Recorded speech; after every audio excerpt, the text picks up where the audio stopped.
Shame. He's got every right to stand here. It's his constitutional right. We are not here for him. Let's do what we came here to do. Come, we here to shut down this campus, and that's what we're gonna do. This man mustn't bother us. We don't care. Don't be worried about him. I really disapprove of what these people are doing to the education of everyone at campus. You notice how they started protesting when the second round of tests came through? These people knew they were going to fail, so they decided to just defer their exams by, means of protest.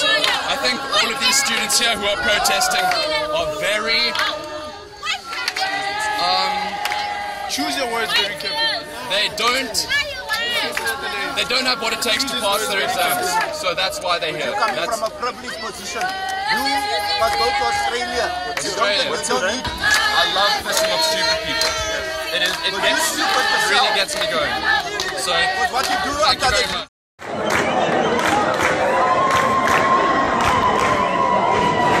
Dis hoe dit nou lyk hier op die boonste deel van die campus van die Universiteit van Kaapstad. Hierdie studente ontwrig die klas nadat die fisiekanselier Max Price gesê het, akademies gesproke moet hulle eenvoudig voortgaan met klas vandag. Hier gaan 'n massavergadering wees omstreeks 1 uur vanmiddag.